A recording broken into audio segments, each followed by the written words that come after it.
Don't you know that not listening to the Shenmue AM2 podcast is way uncool?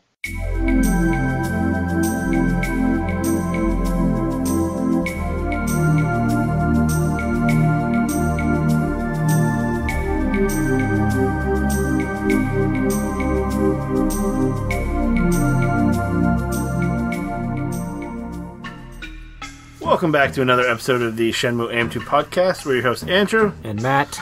And it's time. We finally have it. Adam Hunter has been announced as a playable character in Streets of Rage 4. Are you serious? Yes. Oh, I didn't see that. That is what we're here to talk about. I finally will get to play as the same character once in a Streets of Rage game.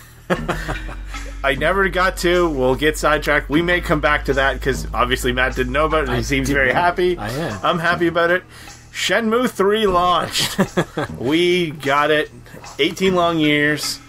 Matt and I have both played it. I don't know how far Matt is. I asked him before the podcast and he said, "That's none of your damn business." And he hit me with a transformer. Yeah. And he said, "We'll save it for the podcast." I'm like, "That's a good idea." And then he repeatedly hit me with more transformers. Just cause. Just cause, yeah. So, we're not. I don't think we're going to do a full review because neither of us have beat the game yet. Mm-hmm. I get to play it on the 19th. You did not. I was away. How good are you at flying a drone now, though? I passed. There you go. With flying colors? Yeah. I made a joke. Yeah. Yeah, so you finally get to play it a few days later? Well, my copy was not delivered on launch week either. So I had to wait a few more days for it. Well, actually, you gave me your copy so I could play. Yeah. There was a lot of hiccups with getting the physical ones. First off, I ordered the digital one online so I would have the season pass. That did not come out at 1 a.m. Atlantic Standard Time like every other PlayStation Network game. It came out at 1 p.m. that morning. So that was kind of a waste of money other than the season pass aspect of it. Yeah. So money flushed down the can, other than the fact that it went to Shenmue, blah, blah, blah. Right. My backer copy showed up on the 22nd, 3 days later. And mine was even later than that. And yeah, Matt's was later than that. And we live, if you fly by the crow, I don't know, 30 seconds apart. My limited run games one showed up like a few days ago. We're recording this on the 10th of December. So yeah, it was like 2.5 weeks late. My Pix and Love one still hasn't shipped. Shipped? No, they did announce on the 20th, the day after the release of the game, that it wasn't being shipped because there was a delay because they were doing a 300-page art book instead of the original one. Although they initially, when they did say they were doing an art book, they said it was 300 pages. So I don't know what happened, but more art, that's okay. Yeah. So that one's coming late. And I did on the 19th, me and my cousin Brian, we went to an EB Games to pick up the copy there that came with a little medallion. And the girl there said they didn't have the medallions, they weren't in their inventory, couldn't find them, don't have them, and that's the only reason I bought one. And she called across the street to the other EB Games because we have an EB Games, we have two of them here in St. John and they're across the street from one another. And she's like, "Oh, they have one extra one, you can go get that one." I'm like, "Okay." And then my cousin Brian's like, "Well, what about mine?" Yeah. And then she gave me the receipt, and I'm like, "There's supposed to be a DLC code as well." And she's like, "I don't know anything about that." I'm like, "Okay, well, I'm telling you, let's figure this out." And then she called, and one of her employees, and those medallions that they didn't have in stock and weren't in their inventory magically were found in this little basket that already had UPC codes and everything attached to them. So we both got Brian and I both got them, and then I dropped him, or no, I didn't even drop him off. He came to my house and we played, and it was fun. And then last but not least, my one that I got from Best Buy did show up on the release day. in Battle Creek, Michigan, at Nathan Klein's house. So he shipped that to me. So I have my Steelbook now, and Cool. yeah, So you're waiting on one? waiting on the Pix and Love edition. That's it. So, what are your initial thoughts of it? Starting like with the very start of the game. Before, did you watch the prologue movie? I didn't, but then I watched Michael Huber play it, and he watched it, so I saw it on the Easy Allies stream. So yes, I did. Did you notice one huge mistake in it? No. They botched what Iwa said his dying words to Dio. They didn't. It's not the same. What does it say? He doesn't say "keep friends those you love close to you." He says something else. Oh. The narrator Was this guy. English or Japanese? In English, they had the same voiceover guy do both, I think, because the voice in English and Japanese, it sounds like it's the same person, but in English, he just says something else, and I'm just like, no, and my cousin Brian's like, what? I'm like, that's not what he says in the game, and that's like a pivotal moment. Well, I mean, does it completely change the meaning, or is it similar enough? It's similar, but it's not the words, and like, it should be the words. Maybe I didn't say every little tiny syllable. But yeah, I wish I had wrote down what he said, because I was just like, oh, no, not a good sign. So then I started playing it. You share your thoughts first. Well, it's very similar to when I shared my thoughts on the demo, I guess, because it starts you out in that same town. Well, it starts you out in the cave. Yeah, but then you very quickly leave. There's no playable elements in the cave, is there? It's There just is not, but there's also something else they don't address in the cave. the floating sword. The floating sword. Yeah. But we'll come back to that floating. Have you done anything with the sword yet in the game? No. Okay, that kind of gives me an idea of where you, at least how far you are. It's not very far. In addition to getting all my stuff late, I'm busy. I haven't played many video games. Nor have I.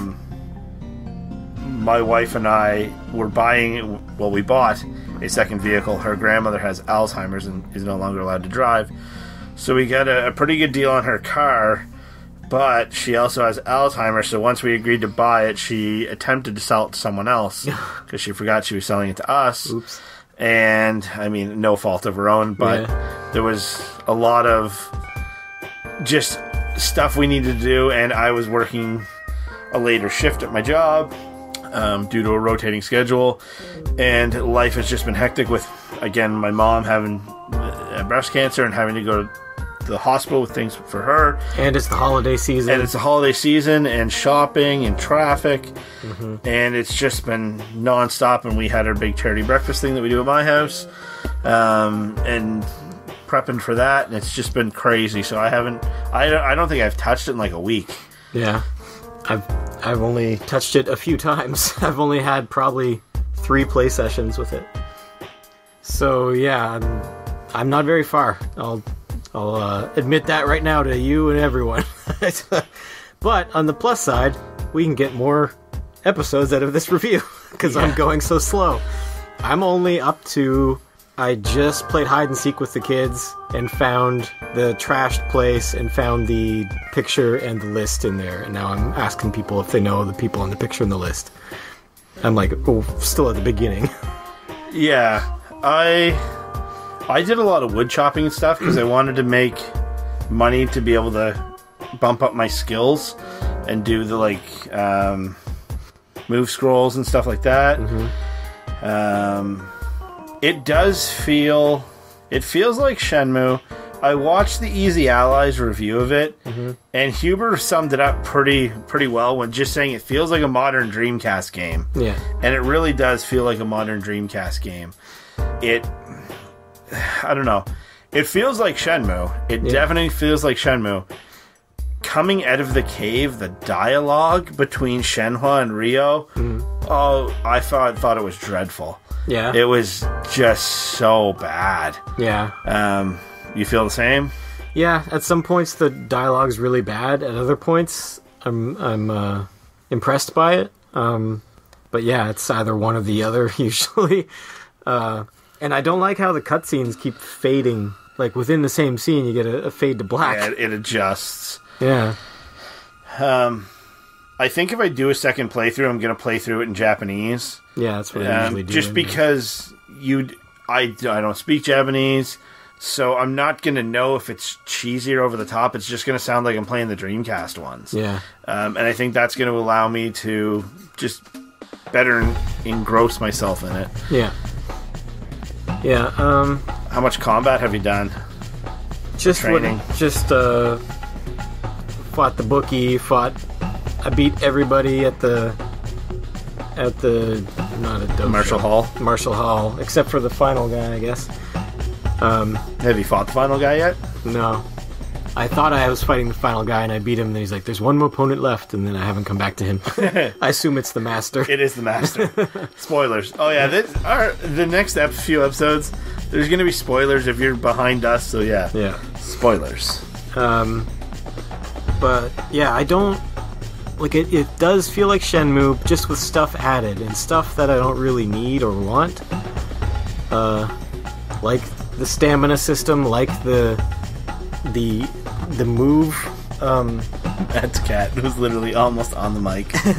Like the move training, and this, like the kung fu level, the attack level, the stamina. Like, I don't like this system. I don't know about you. Like, it feels like I'm forced to train. I'm forced to level up before I can move on. When in the old games, you could train your moves, but it was in no way necessary. It was only if you felt like it. It was only if the mood struck you. It's like, I feel like Rio would train right now. But now you have to do it, or you cannot progress just because of the stamina and the power levels, basically. Yeah, I feel like in the original games, like darts, like any of the mini games you could do, training was almost a mini game. Mm-hmm. It was something you did to kill time between events. In this game, it's not that. And like you said, it is something that you need to do to power up. Yeah. It's like an RPG almost in that sense, where you do have to do some grinding. Yeah. I don't think it's a bad idea. I'm not a fan. Like, give me my freedom to do what I want. It does give it purpose. I don't like just eating 9,000 garlics. Yeah. Or onions or whatever. But it gives an economy to the game of sorts. Mm-hmm. But, yeah, it's different. One thing that I'm really not fond of is all the stupid collectibles. And I don't mean, like, the stuff out of the gacha machines. I mean, just like a soccer ball, a clock radio, 19 different vases or vases or whatever. Like, what are they for? To trade to get move scrolls. But I don't care about them. Now, something that I really want to talk about, because it's the most addictive part of this game, but Matt's not there yet, so I'm not going to spoil it. Is it one of the arcade games? No. Highway Star. I think it's great that Yu Suzuki made a game called Highway Star, and then there's all this other stuff that's called like Shenmue 3 around it. Mm-hmm. Highway Star, oh my god, I got addicted. I beat it. There's the video on our YouTube channel, but I played it like 160 some times, I think, before I beat it. And there was just days where I would just chop wood and play Highway Star. That's all I was doing. Yeah. Highway Star is an absolutely little car on a stick. Mm-hmm. Hit as many bumps in the road as possible so you can get away from the cops. And yeah, it's oh man, I love it. Absolutely love it. Is it based on a real old arcade game? Do you know? I don't know. It may be of some sort. But yeah, it's and it's like an analog type game where it's not. There's nothing digital to it. Like, every time you hit a bump, it's like doing something in the game to bump your score up type idea. But oh my god, I fell in love the first time I played it. Have you played any of the mini games? Well, I guess just the training mini games. So I'm not to any sort of arcade yet. I guess I went fishing.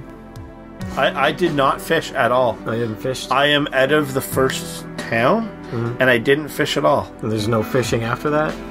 Oh no, there is. Oh, okay. But I haven't fished yet. I did when I got to the point where I went to the next part of the game. I did a save file right there so I can go back and do anything I need to do there to get trophies. Yeah. Because I do obviously want to platinum this thing. Yeah. Does it seem like an easy platinum, like the remake or the HD releases?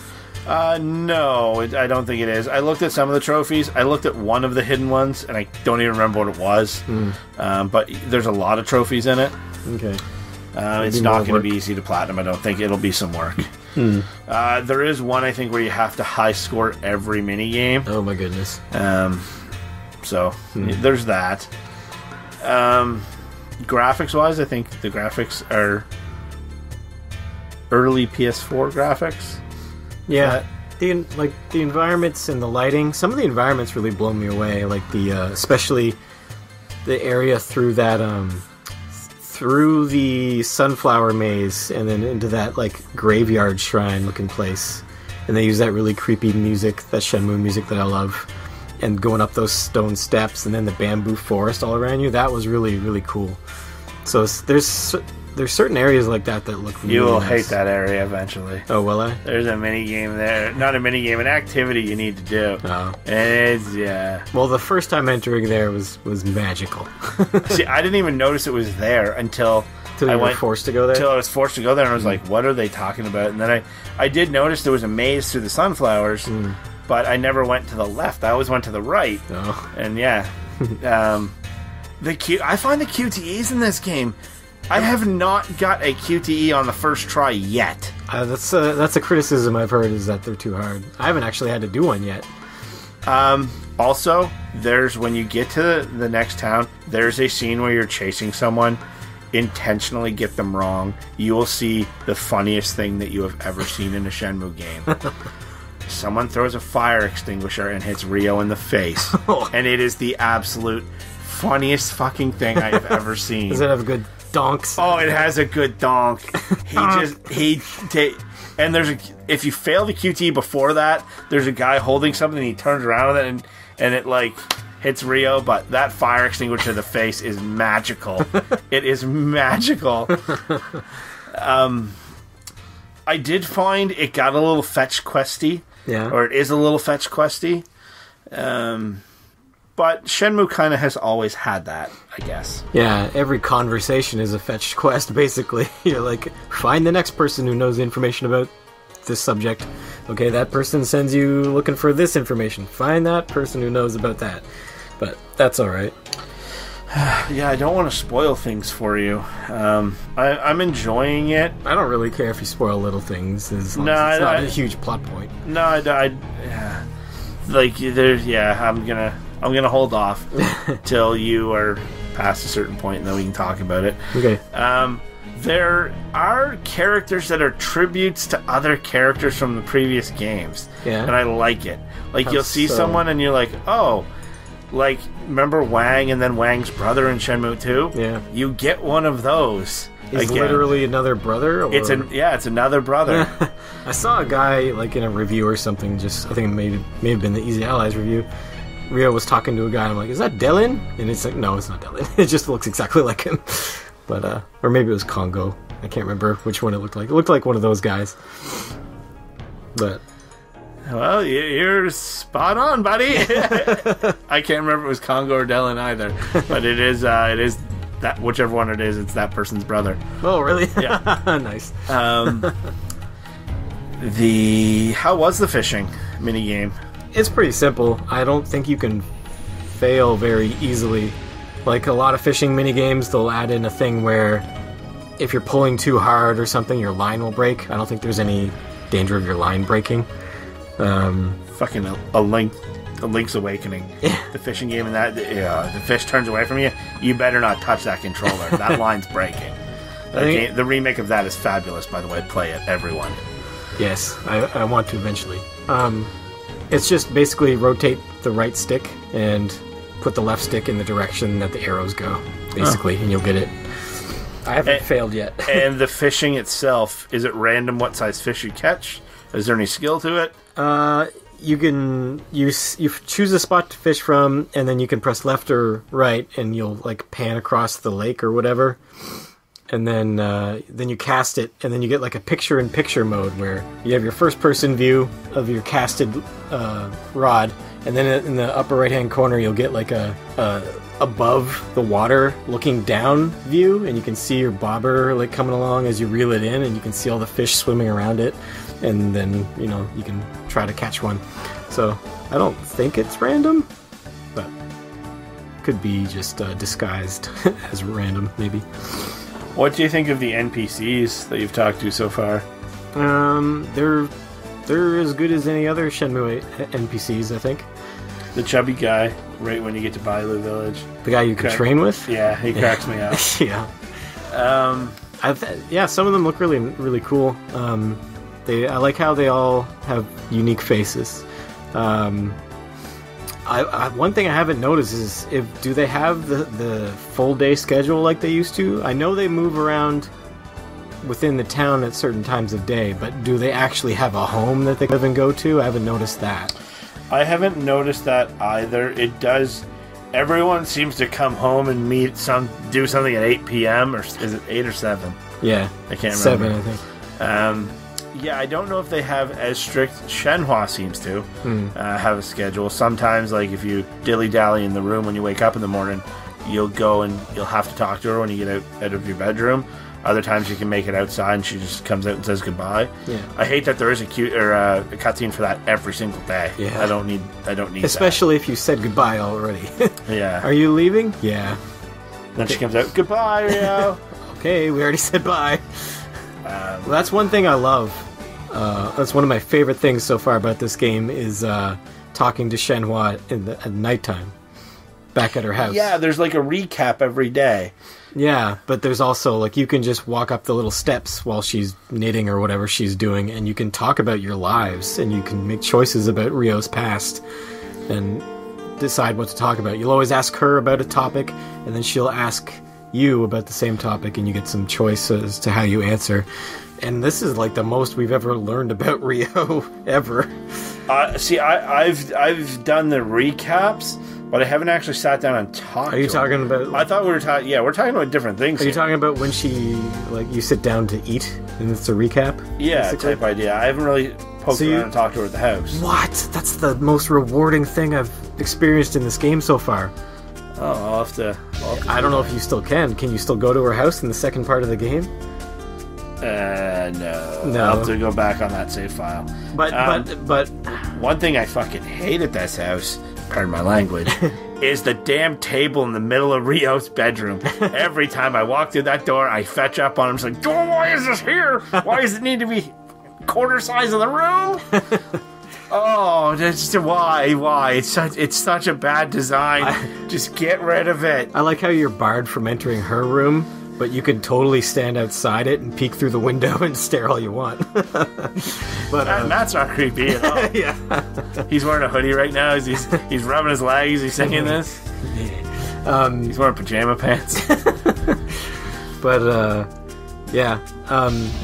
Going through drawers and stuff, I don't like how they changed that. Like, it's almost the way it was before, but it's like there's an extra button press you gotta do, or I hate the extra button press. Yeah, it messes me up every time. And then when you come out of the drawer, it comes out of the whole thing. You can't just you gotta hold the button.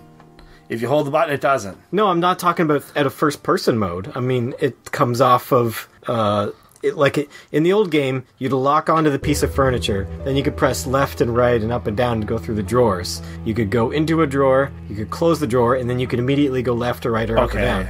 Now, when you come out of the drawer, it just zooms back to first person view, and you have to zoom in again. Okay, yeah. So, like, you can't just, like, zoom in on a drawer and then choose the next one and close it, and then left or right, down or up. So it makes it more tedious. So, I don't know if this was a glitch or just poor programming. I was playing the game, and this might get a little spoilery for you. I won't tell any of the details. I really don't care about spoilers as long as it's not, like, huge reveals. But I was playing the game, and I hit the PlayStation button on the controller, so it went back out to the menu. Yeah. I went upstairs and I made myself lunch or something, and then I came back down like an hour later, and it was at, like, I don't know, And then I went to read the notebook to see what I needed to do next. Mm-hmm. And there was a whole thing, and I'm like, what the fuck is this? What do you mean? There was a whole entry about something that happened, and I'm like, oh, I didn't do this. Well, I don't know if the time still passes in the game if you're on the PlayStation menu. Yeah, that's the same for every game. If you go back to this PlayStation menu without pausing, your game is still running. That's a system thing. Okay, so, yeah. But in the game, I don't think there would have been anything to trigger what happened. Because you were just standing still in one spot. Yeah, and then it says, I read the notebook entry, and I'm like, oh shit, like... What I missed. What I missed, so I went and closed the application, and I'm like, there must have been autosaves in here, I'm having a freaking heart attack, because it was something important. Yeah. And I just reloaded it, and I'm like, okay. And I opened the notebook, and the entry's not there. And I'm like, okay. Because it was like the first major plot point you find out about Shenhua's dad and trying to find out where he is and stuff. And it was like, okay, like, how would this... I'm so glad I noticed this, because it was... I wonder how that happened, because, yeah, if you weren't touching the controller... Ryo just would have been standing in one spot all day. And eventually the clock would have went by and he would have had to go to bed. Yeah, you would have just been, like, you would have turned your system on and he would have been standing by bed, save or sleep. Well, and that's the thing. There would have been a menu. Like, there would have been stops in there.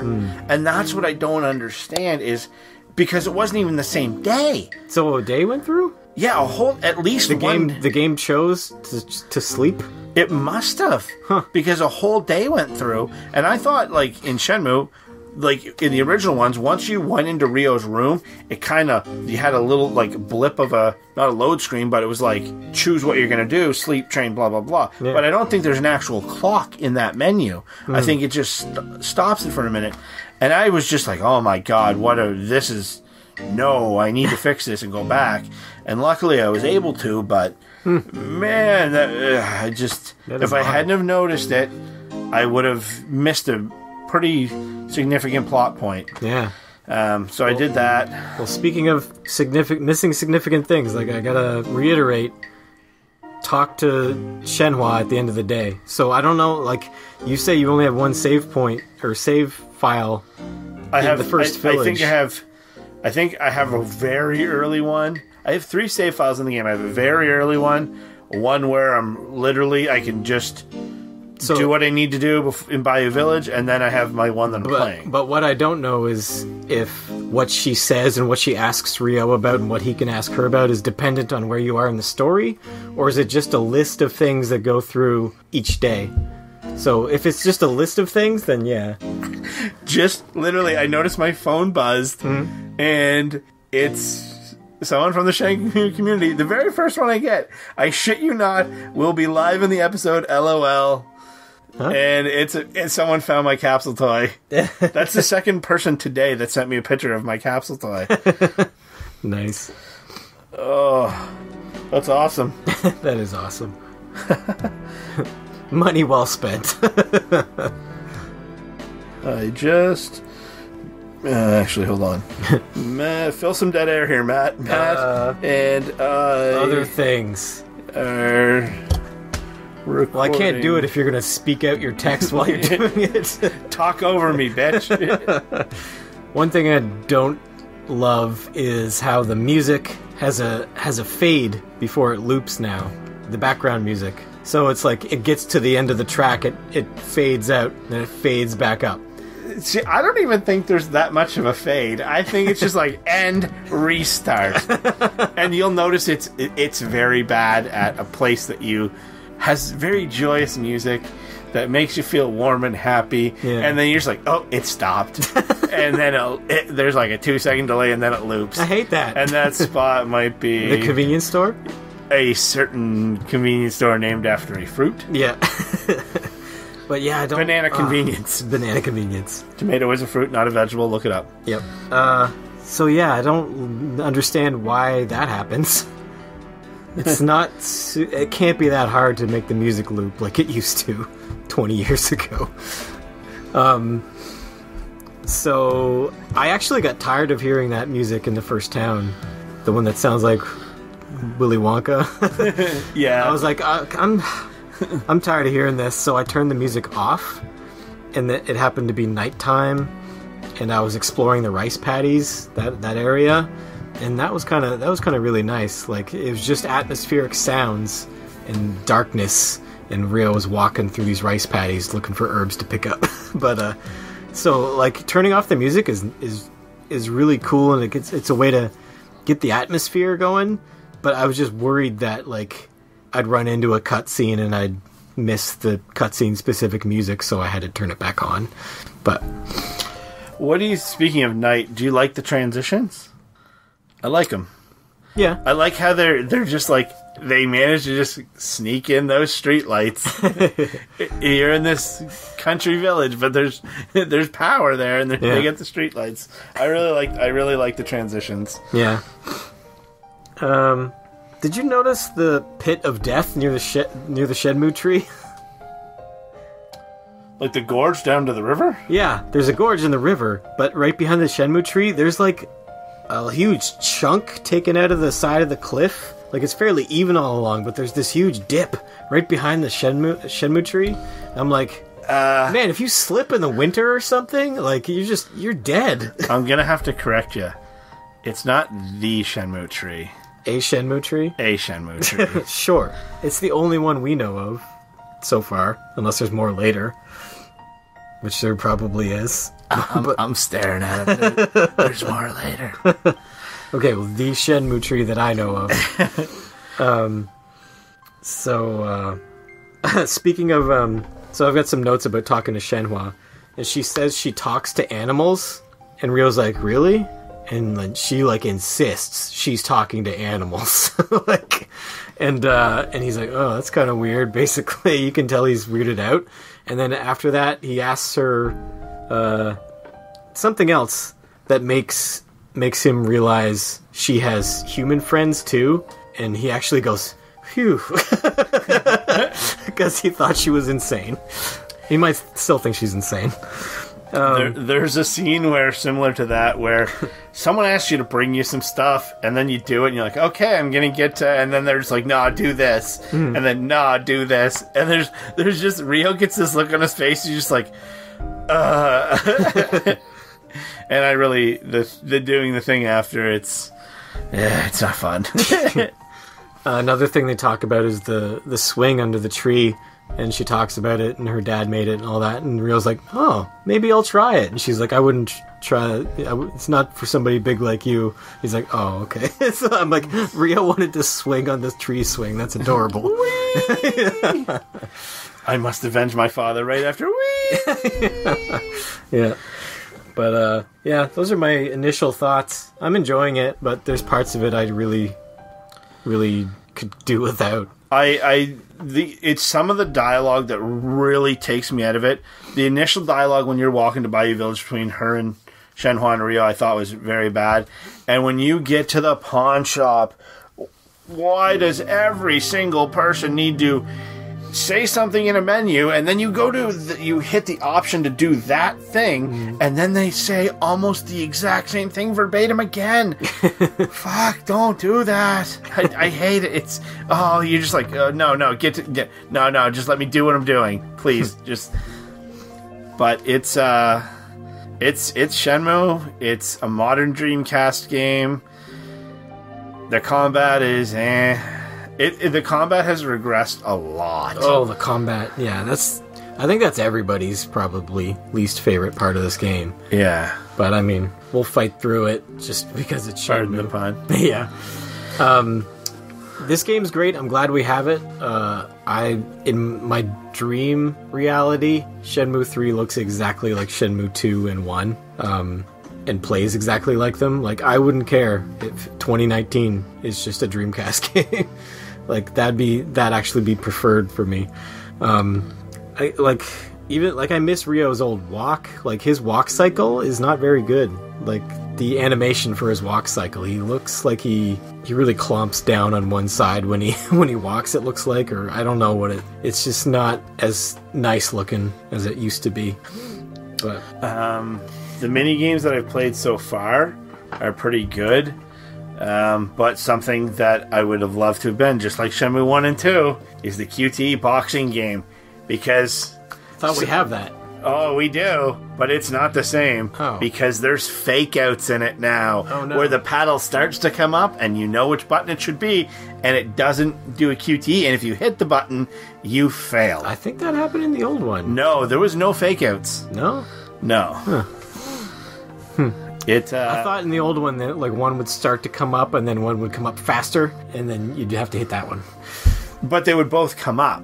Oh, okay. This is full blown. It starts to come up and there's no button prompt whatsoever. Oh. And I hate it. Also, the QTE button where it's just the 4 directions and the 4 buttons. When you start hitting them wrong, it's hilarious now because they give you levels of failure, which are pretty funny. Highway Star, I don't know if I mentioned that. It's a lovely game. I love Highway Star. As everyone on our Twitter saw, I found myself. It only took me 5 tries to find me, because I happened to pick the right machine. I didn't notice they were alphabetical. Then I started looking for Matt's, and I'm like, Matt's like the prize here, because I can't get Matt. And then I realized I was in the wrong machine, and I got Matt, I think, on my 3rd try in the Matt machine. They're alphabetical, like... There's 26, one for each letter or something? Not 26 machines, it's like A through M and then like N through Z or something. And the Dice Dudes and the Chibi U's are mixed together? Nope, there's Dice Dude machines, there's Chibi machines. Okay. There are people that did these tiers of the Chibi guy that did not submit their face, and there's just generic Kickstarter backer signs. And there's more than one. What does that mean? Kickstarter backer signs? It's just a generic character holding a sign that says Kickstarter backer. Oh. But it says their name. No, it says Kickstarter backer. Oh. Yeah, and there's multiple Kickstarter backers, so like the 4 or 5 people that didn't do it, there's one for each of them, but the Kickstarter backer ones are identical. I don't know why they did more than one. Are they numbered differently at least? I don't think they are. It's kind of weird. I could be wrong. They may be numbered differently, but I don't know. Kickstarter backer number 1, Kickstarter backer number 2. But Get in My Face was... oh man, it felt good. Did you record the clip? I did. I do think I have it recorded. I think I have yours recorded, and I knew I screenshot it. I don't know if I recorded it, of Rio's jacket just glitching to fuck. I was wearing the Kenpogi training gear, and like the inside of the Kenpogi training gear is like textures of Rio's jacket by the looks of things, and it is messed up. And I think I have a video of it. I know I have a screenshot of it. I'll see if I can post it somewhere. It's messed up. It is really weird. When do you get that? Because isn't that a pre-order bonus? Yeah, you just put in the code and you have it. I didn't see it. I put in the code. I don't think I seem to have the snake power, but I don't. I don't think. I think it's part of the DLC, the season pass, because you only got it if you pre-ordered it through Amazon, ordered the digital deluxe one. Oh, okay. And I canceled my Amazon one because I had the digital deluxe one, and the only reason I did the Amazon one was to get the Kenpogi training gear. So, I noticed you were having him wear the backer exclusive jacket, the black jacket. Yeah, I like it. Yeah, I like it too, but it's any other clothes on him feels wrong.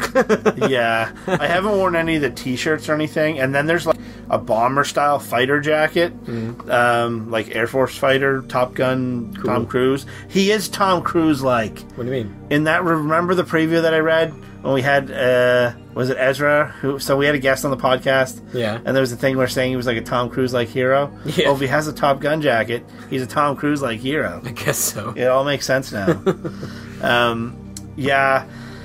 I might put the brown jacket back on him. The Kenpogi training gear does look cool, though. Does it? Yeah. Is that like the green kung fu outfit? It's a brown kung fu outfit.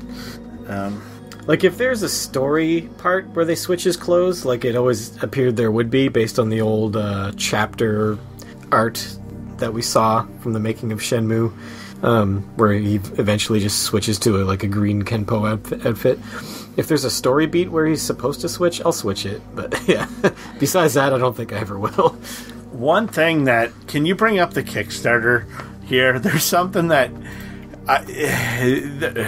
it grinds my gears if it's not what it is. Okay. So... whatever this modular desk robotic arm thing is, that looks badass. Yeah, just go to Shenmue 3 here. And go to the campaign. And just start scrolling down to the rewards. How far are we going? Keep going until you're actually seeing what like each tier gets you. Are you talking about over here? Yeah. Oh. Do. Okay, keep going. Stop when you see the one with all the chibi figures in it. This one? Yeah. So, there are tiers where it says 1 of 4 random figures of Ryo, Shenhua, Chai, or the forklift. Mm-hmm. Okay, scroll down. Keep going. There's another tier where it says you get all 5, or all 4. Everything else that says it is an in-game item specifies that it is an in-game item. Mm-hmm. Those are actual DLC. When you're doing it, it's like random chibi figure, and then you get a thing that says all 4 chibi figures. It sounds like here they're physical rewards that you get. That's what I thought they were. Yeah, and everything else is specified as an in-game item. So I don't know if it's both, but there's nothing saying they are not a physical reward. But I was, as with everyone else, led to believe that they would be a physical reward. Yeah. So do we have confirmation whether they are or not? No, I might email pose the question through Kickstarter or something, because aren't these just the same things that you can just get out of the capsule toy thing? Yeah, you can get them without doing any of this. Yeah. So they better be a physical reward. Yeah. I feel like totally gouged. Yeah. Are they included in ours? Yeah. But here's the like go back up for a sec. Like you go from a $300 tier, scroll down, stop at the 300 for a sec.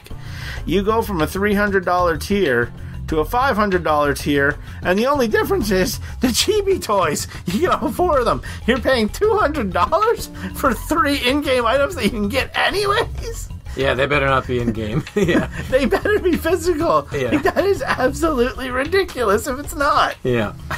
Oh, man. Oof. Oh, there's Dice Dude. I like how there he looks like he's in an ice cube. Does it look like an ice cube in the game? I look like Ice Cube in the game. Like, click, click, boom, baby, banging down these black streets. I'm a black street, feeling like an athlete. Okay. All right, settle down now. Life ain't a track meet. It's a marathon, and I'll stop here because there's racial slurs in the next line. Good call. Anyways, that's my only notes that I had. I'm still right at the beginning. You gotta play it. Oh, I did. I did like how Rio finally had to play with some kids. I had to play hide and seek with kids. Yeah, they were forced to. They blackmailed you. You're not blackmailed, but they held your information for ransom. Have you done Pale Toss yet, by the way? Yeah, I'm not quite sure how that works. I'm like, it seems very hard to master, but one thing I do really like about it is if you throw a rock and hit the edge of the pail actually moves. Yeah. The pail does not stay in the same spot. Yeah. Which kind of adds a little bit of more skill, but it's very tough to do. Mm-hmm. How much time did you spend at the gambling areas? Not a lot. I've had very good luck gambling. Apparently all you have to do is go see a fortune teller and abide by the lucky numbers and lucky whatever they tell you, and you'll be okay. Lucky colors. Yeah, I don't... Is there... Yeah, there is a fortune teller, I think, in Bailu Village. Oh, is there? Wasn't sure where it was. But... I don't like the invisible walls in Bailu Village at the start when he's like, oh, I should talk to someone here. Yeah, I was very unhappy with that, but once it opened up, then I really... Oh, you haven't opened up yet if you haven't found arcades yet and stuff. Yeah. Oh, that's in the first village? Yeah. Oh, I thought that was in the bigger town. No. You still have a lot of Bayou Village to go, I think. Because, yeah, like, when those spots that I have opened up, I'm like, oh, it's just, I started getting the familiar feeling of Shenmue exploration and open worldness. I'm like, oh, this feels nice. Like, you haven't been to the Hermit's Nest yet, have you? I don't think so. You haven't seen the other Shenmue tree? Nope. You haven't... I saw the second, like, place where you can train, like the second martial hall, I guess, but there's nobody at it. It's like in the bamboo woods, kind of. Yeah, wait and see. Yeah, I assume there'll be people there eventually. Otherwise, why is it there? Collect as many herbs as you can. Oh, I do that. That's I actually kind of like the herb hunting. Because there's something that you're going to need money for, and it's a lot of money. I heard about that. So I screwed myself over, though, because I found like all the herbs in all the areas I've been to so far, and then I sold them all, but I only noticed after I sold them all that you can scroll through to the more expensive sets. Yeah. So I sold like $59 or whatever the most expensive one was on the first page, and I just kept doing that until I ran out of herbs. I assume I would have made more money if I scrolled to the third page and sold those expensive sets. But I like that it is hard to, with selling stuff, to get the like rare item out of the gacha machines. Mm-hmm. Like the fire extinguisher set, like that's one of the gacha machines. Is just various types of fire extinguishers. Like I learned stuff, but then there's a fireman's axe is the rare one, and that was the harder one to get. One thing I do want to say about and this could just be my memory not being as accurate as it should, but it seems like there's less items per gacha machine to collect. Like, I remember in yeah, Shenmue, there's only like 4 or 5. I remember in the first Shenmue game, like the one that was like cars and trucks, like there was a ton of stuff you could get out of that. And the harbor one, there was a lot of stuff out of that one. Well, Virtua Fighter and Sonic ones. Yeah, Virtua Fighter, you had like Lao 1 and 2, Pi 1 and 2, and etc.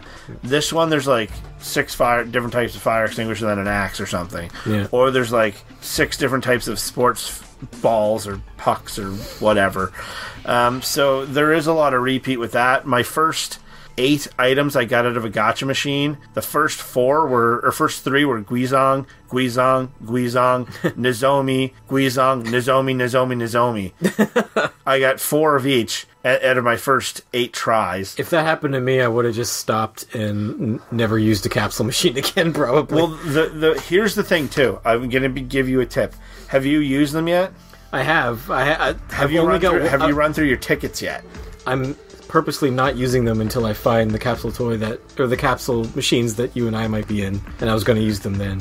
Don't, because those ones are only $1, so it doesn't cost you a lot of money to use them. Save the tickets for the ones that are like $10 or $15. Okay. Because you need the money in Bailu Village, so use the tickets on the expensive ones. Okay. Just money saving tip from someone who after I was done, I was like, oh, these ones were more expensive. Why didn't I save the ticket? So I had no idea how much the Kickstarter capsule toys would cost. They're only $1?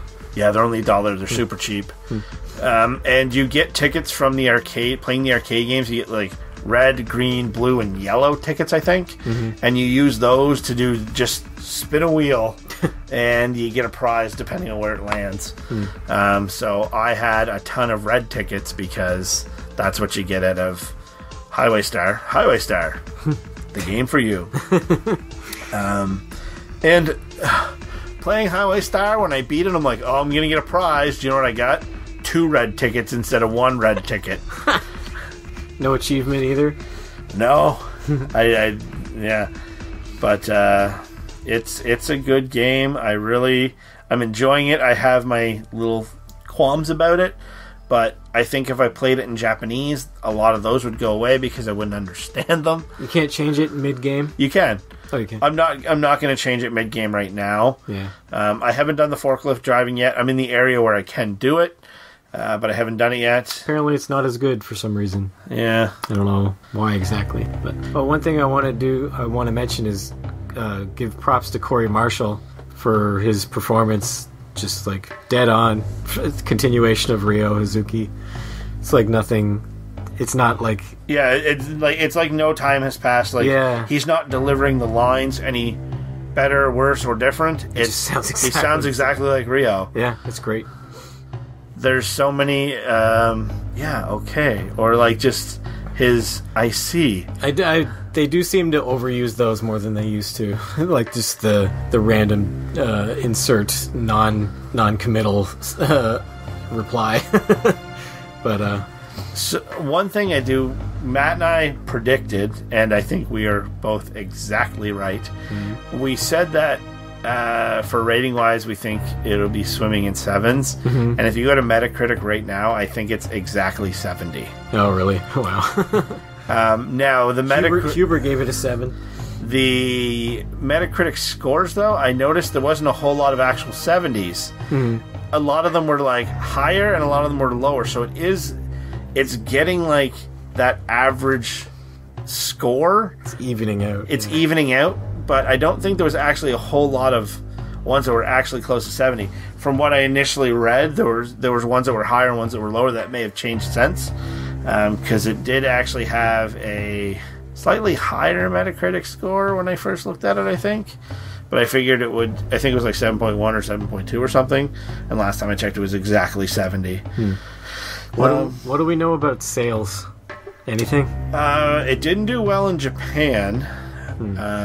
But it also, the sales numbers don't include any Kickstarter backers, don't include any Slacker backers, and don't include any PC sales numbers. So I don't think it's necessarily a disappointment sales-wise. I just think it was a game where the majority of people that intended to buy it pre-ordered it. Yeah. But there's going to be people out there like me who bought all the different versions of it, and I'll probably pick up the international versions at some point in time. So I don't think the sales are terrible, but like I didn't see it at Walmart. You didn't see it on the shelf at Walmart? No, they didn't have it at Walmart. Oh wow. Best Buy Canada, it's sold out on their website, and I didn't see it in store. Well, they had a special one, right? But Best Buy in the States, I think they were had tons of extra steel books, which means they probably had tons of extra games. EB, I did ask how many people pre-ordered it. I could see when I got mine, because I went right away as soon as they opened. Each EB had 4 people pre-order it, and I was one of them at each, and my cousin Brian was one. So the EB that was by Best Buy had 2 other people pre-order it, and the other one had 3 other people pre-order it. Not super great. No. I almost should have asked. I should have, hey, can I see these, just to tell if my buddies, if his was in, and just see the names on them to see if I recognize any of them. Yeah. Because, I wonder if my sister's old boyfriend that kind of introduced me to it, I wonder if he pre-ordered one. Yeah. Type idea. But I'm enjoying it. I did hear, I've been pretty good at not seeing any spoilers. Yeah. The only one that kind of spoiled it for me was Joe Redifer from GameStack. Yeah. He talks about how the story doesn't really progress that far, and it's kind of a waste. A waste? Yeah, and I'm really hoping that it's not what I think it's going to be, but I'm worried that it is. What do you think it's going to be? I almost kind of know. I don't want to say. Matt's just watching in the background here, the Streets of Rage 4 trailer. Adam Hunter looks great. Yeah, oh yeah. Available first half of 2020. Come on. How long does it take to make Streets of Rage 4? It looks great, though. It does. The art style, Axel looks kind of fat in it. Other than that, I like the art style. Yeah. I don't like that Cherry character. No? Why not? No, I don't know. It just looks kind of corny to me. But that was the bartender. Go back a sec. That was the bartender from the first level. Oh, yeah. Why does she look corny to you? But like a boxing kangaroo or a cybernetic old man with electro arms. Boxing kangaroo is dumb. The cybernetic old man, I had to play as him because I never get to play as the same character in Streets of Rage 4. Because I was Adam Hunter in the first one. He's not in the second one because you save him. So I play as Max in that one. Guess who's not in the third one? Max. Oh, okay. There's only 3 Streets of Rage games. I had to play as a different guy. Oh, no. You want to play the Game Gear one? Guess who's not in the Game Gear one? In the first one, Adam Hunter, and guess who's not in the second one? Max. This all could have been alleviated if you only played as Blaze. Blaze is dumb. No, Blaze and Axel are awesome together. Nah. Matt's stupid. I hate Matt's opinion on stuff sometimes. That's it. Yeah, so that was the Streets of Rage 4 podcast. Yeah. That game, like, I'm honestly excited about it. I think we should do an episode about games that we get really excited for. Yeah, why not? There's occasionally games that that kind of came out of nowhere, so I'm like, you know what, I'm really pumped for this. I want to play it. Mm-hmm. And just, there's something maybe about the mechanic of it, or it could be a new IP. I don't get sold on new IPs a lot. Yeah. I think that Control game, you were super into that. Mm-hmm. It's up for a bunch of Game of the Year awards. Well, it won one already. Yeah, I saw that. IGN. Yeah. So what are your kind of wrap-up thoughts for the first talk of Shenmue 1? I like it a lot. I probably mentioned things I don't like more, just because those are the things that stood out, I guess. Everything else, if I didn't mention it, I'm good with it. So, I don't know. I just thought, it's more interesting to talk about the things I think could be improved or that are different that I noticed. But, I do like the game, don't worry. Hopefully, by the end of it, I can say I love the game. I'm looking forward to playing more, but I'm very busy all the time, somehow, even though I don't have kids. I don't know how people with kids do anything. I barely have time to do anything. So, I will be playing more. It might be slow going, but that just means you get more episodes, right? Then they're like, we do 3 or 4 more episodes. Then it's just 10 more episodes of me just being like, Matt, play the fucking game. Matt still hasn't beat the HD re-releases. That's true. Something you clamored for, and then just his feet don't sound right. They don't. All right. Well, I think that's it for this episode. I'm enjoying the game. I'm taking my time. I'm juicing it to get everything else out of it I can. Mm-hmm. The collector bug hasn't caught me yet because, again, that's I think surprising. some of the stuff is weird. But I'm trying to fill in some stuff. One thing I don't really like is the items like the fire hydrants and stuff. You can see whichever item you need. Yeah. The face blocks and chibi figures, they just appear as items. They don't appear as gacha figures. So you can't sell them or anything, you mean? You can, I think.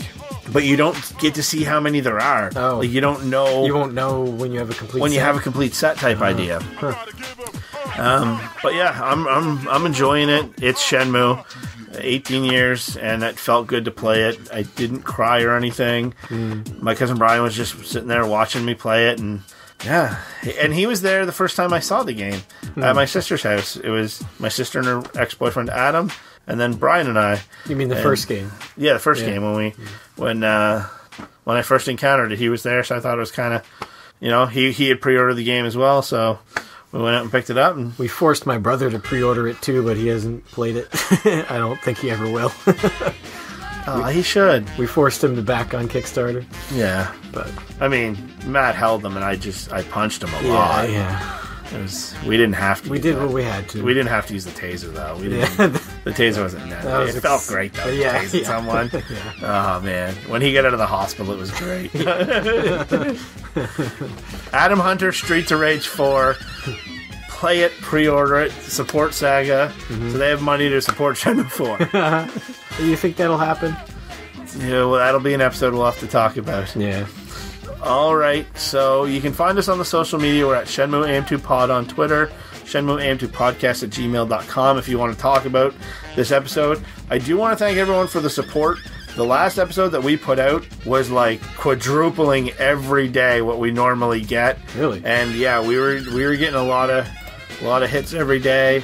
especially on the